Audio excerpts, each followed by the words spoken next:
Welcome to GK all collection.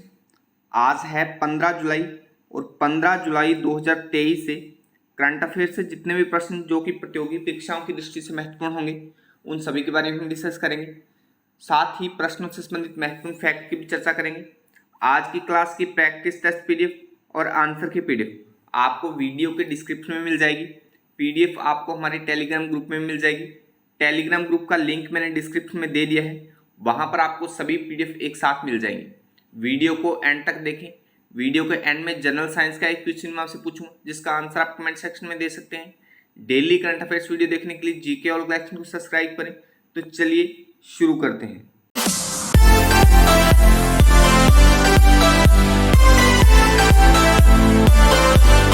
PM Modi को किस देश के सर्वोच्च सम्मान Grand Cross of the Legion of Honour से सम्मानित किया गया है? तो अभी हाल ही में प्रधानमंत्री नरेंद्र मोदी को फ्रांस की उनकी 6वीं यात्रा के दौरान फ्रांस के सर्वोच्च सम्मान Grand Cross of the Legion of Honour से सम्मानित किया गया है। तो बी ऑप्शन इसका सही हो जाएगा। चलिए इसके बारे में और जान लेते हैं। पीएम मोदी को फ्रांस के सर्वोच्च सम्मान Grand of Cross of the Legion of Honour से सम्मानित किया गया है। फ्रांस के राष्ट्रपति इमैनुअल मैक्रोन ने प्रधानमंत्री नरेंद्र मोदी को यह सम्मान दिया है। पीएम मोदी यह सम्मान पाने वाले पहले भारतीय पीएम बने हैं। जून 2023 में मिस्र ने अपने सर्वोच्च सम्मान ऑर्डर ऑफ द नाइल से प्रधानमंत्री नरेंद्र मोदी को सम्मानित किया था। तो इस प्रश्न से आप इतनी सी जानकारी ध्यान में रखिए। अच्छा, फ्रांस के बारे में हमने बात की है। ये जो सम्मान है प्रधानमंत्री नरेंद्र मोदी को फ्रांस ने दिया है। तो फ्रांस की लोकेशन आप यूरोप महाद्वीप में यहाँ पर देख पा रहे हैं। फ्रांस की राजधानी पेरिस है। राष्ट्रपति इमैनुअल मैक्रोन है। प्रधानमंत्री एलिजाबेथ बोर्न है। करेंसी यूरो है और कॉलिंग कोड 33 है, +33 है। तो फ्रांस के बारे में इतनी सी सामान्य सी जानकारी आप ध्यान में रखिए। नेक्स्ट है, अपने टेस्ट डेब्यू में शतक लगाने वाले 70वें भारतीय क्रिकेटर कौन बने हैं? तो अभी हाल ही में यशस्वी जायसवाल अपने टेस्ट डेब्यू में, टेस्ट में उनका पहली पारी खेली उन्हें, टेस्ट में फर्स्ट पारी, तो उन्होंने उसमें शतक लगाया है। तो शतक लगाने वाले अपने टेस्ट डेब्यू में 70वें भारतीय क्रिकेटर बने हैं यशस्वी जायसवाल। तो सी ऑप्शन इसका सही हो जाएगा। चलिए इसके बारे में और जान लेते हैं। भारत के युवा सलामी बल्लेबाज यशस्वी जायसवाल ने करियर की पहली टेस्ट पारी में शतक जड़ने वाले तीसरे भारतीय ओपनर बन गए हैं। इससे पहले भारतीय टीम के ओपनर के तौर पर शिखर धवन और पृथ्वी शॉ यह उपलब्धि हासिल कर चुके हैं। इसके साथ ही वह टेस्ट डेब्यू में शतक लगाने वाले 70वें भारतीय भी बने हैं। टेस्ट डेब्यू पर शतक बनाने वाले पहले भारतीय बल्लेबाज लाला अमरनाथ थे जिन्होंने 1933 में यह उपलब्धि हासिल की थी। तो इस प्रश्न से भी इतनी सी जानकारी आप ध्यान में रखिए। नेक्स्ट है, विश्व युवा कौशल दिवस प्रतिवर्ष कब मनाया जाता है? तो हर साल 15 जुलाई को विश्व युवा कौशल दिवस मनाया जाता है। डी ऑप्शन इसका सही हो जाएगा। चलिए इसके बारे में और जान लेते हैं। विश्व युवा कौशल दिवस या वर्ल्ड यूथ स्किल डे प्रतिवर्ष 15 जुलाई को मनाया जाता है। यह युवाओं को रोजगार, अच्छे काम और उद्यमिता के लिए कौशल से लैस करने के लिए रणनीतिक महत्व पर केंद्रित है। यह दुनिया भर के युवाओं को रोजगार, काम और उद्यमिता के लिए आवश्यक कौशल से लैस करने के लिए है।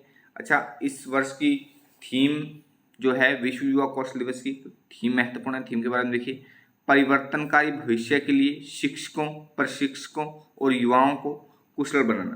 तो ये थीम है। थीम पर आप थोड़ा अच्छे से फोकस करें, थीम महत्वपूर्ण है। अच्छा, जुलाई महीने में अब तक हमने जितने भी दिन मनाए हैं तो उनको एक बार फिर से देखिए। 1 जुलाई को राष्ट्रीय डॉक्टर डे या नेशनल डॉक्टर डे।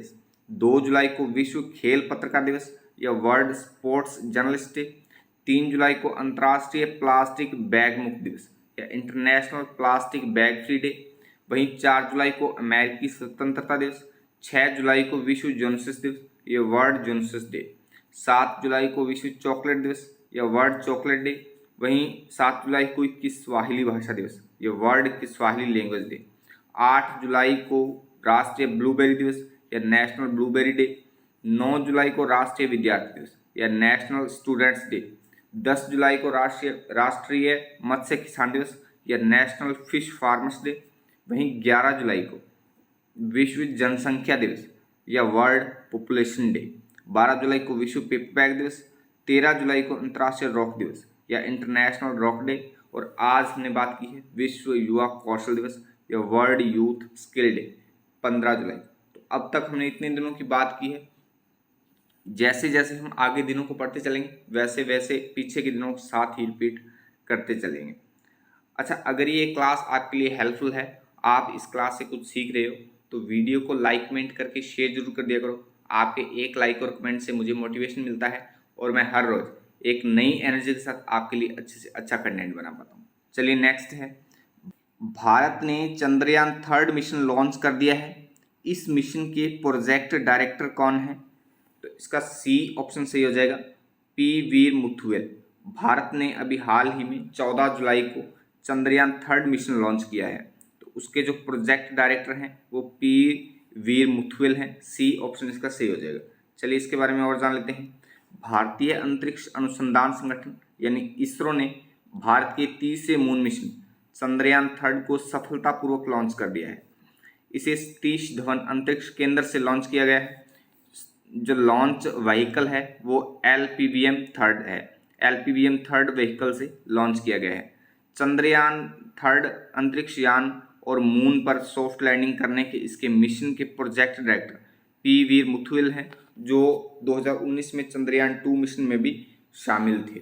अच्छा, ये जो चंद्रयान 3 मिशन है इसको 2:35 पर लॉन्च किया गया है 14 जुलाई 2023 को। तो इस पर भी आप थोड़ा सा ध्यान में रखें। अच्छा, इसरो के बारे में हमने बात की है। इसरो ने ये मिशन लॉन्च किया है, तो इसरो की बात देखिए। इसरो का लोगो आप देख पा रहे हैं। इसरो की full form Indian Space Research Organisation, स्थापना 15 अगस्त 1969 को।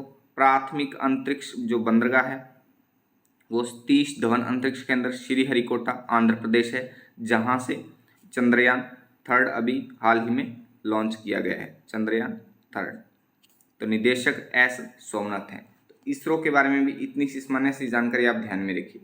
नेक्स्ट है, एशियन एथलेटिक्स चैंपियनशिप के 100 मीटर हर्डल्स मतलब 12 दौड़ में किस भारतीय ने अपना पहला गोल्ड जीता है? तो अभी हाल ही में ज्योति याराजी ने एशियन एथलेटिक्स चैंपियनशिप की 100 मीटर 12 दौड़ में पहला अपना गोल्ड जीता है। बी ऑप्शन इसका सही हो जाएगा। चलिए इसके बारे में और जान लेते हैं। भारत की धावक ज्योति याराजी ने एशियन एथलेटिक्स चैंपियनशिप 2023 में 100 मीटर 12 दौड़ में भारत का पहला गोल्ड जीता है। 23 वर्षीय ज्योति ने 13.9 सेकंड की टाइमिंग के साथ गोल्ड पर कब्जा किया। एशियन एथलेटिक्स चैंपियनशिप के इतिहास में इस इवेंट में भारत का यह पहला गोल्ड है। इस प्रश्न से भी इतनी सी जानकारी आप ध्यान में रखिए। नेक्स्ट है, कॉमनवेल्थ वेट लिफ्टिंग चैंपियनशिप 2023 में पुरुषों की 61 किलोग्राम कैटेगरी में किस खिलाड़ी ने गोल्ड मेडल जीता है? तो अभी हाल ही में शुभम टोडकर ने कॉमनवेल्थ वेट लिफ्टिंग चैंपियनशिप 2023 में पुरुषों की 61 किलोग्राम कैटेगरी में गोल्ड मेडल जीता है। तो सी ऑप्शन इसका सही हो जाएगा। चलिए इसके बारे में और जान लेते हैं।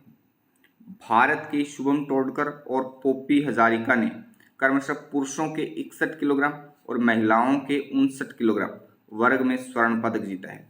वहीं टी माधवन ने पुरुषों की 67 किलोग्राम स्पर्धा में रजत पदक जीता है। इन तीनों पदकों के साथ सीनियर वर्ग में भारत के कुल पदकों की संख्या 8 हो गई है। इस प्रश्न से भी इतनी सी जानकारी आप ध्यान में रखिए। नेक्स्ट है, पृथ्वी और चंद्रमा के बीच की औसत दूरी कितनी है? तो इसका सही आंसर है ऑप्शन सी, 3,84,400 किलोमीटर। पृथ्वी और चंद्रमा के बीच की जो औसत दूरी है वो 3,84,400 किलोमीटर है। तो इसका सी ऑप्शन सही हो जाएगा। आज ये क्वेश्चन इसीलिए आया है क्योंकि अभी हाल ही में चंद्रयान 3 लॉन्च किया गया है। भारत से चंद्रयान 3 लॉन्च किया गया है, तो इसीलिए आज क्वेश्चन आया है। चलिए इसके बारे में और जान लेते हैं। पृथ्वी और चंद्रमा के बीच की औसत दूरी 3,84,400 किलोमीटर है। यह पृथ्वी के व्यास का लगभग 30 गुना है। पृथ्वी के चारों ओर चंद्रमा की कक्षा अंडाकार है। चंद्रमा के पृथ्वी के सबसे निकट पहुंचने को पेरेगी कहा जाता है। ये महत्वपूर्ण है, इस पर आप थोड़ा अच्छे से फोकस कर लें। पेरेगी में चंद्रमा से लगभग दूरी 3,63,104 किलोमीटर होती है। यानी वैसे दूरी है 3,84,400 किलोमीटर। जब पेरेगी की स्थिति होती है तो तब 3,63,104 किलोमीटर रह जाती है। तो इस प्रश्न से भी इतनी सी जानकारी आप ध्यान में रखिए। नेक्स्ट है, विश्व के सबसे बड़े अंतर्राष्ट्रीय मंदिर सम्मेलन का आयोजन कहाँ किया गया है? तो अभी हाल ही में वाराणसी में, उत्तर प्रदेश के वाराणसी में विश्व के सबसे बड़े अंतर्राष्ट्रीय मंदिर सम्मेलन का आयोजन किया गया है। तो डी ऑप्शन इसका सही हो जाएगा। चलिए इसके बारे में और जान लेते हैं। दुनिया के बड़े मंदिरों का सम्मेलन 22 से 24 जुलाई के बीच काशी में होगा।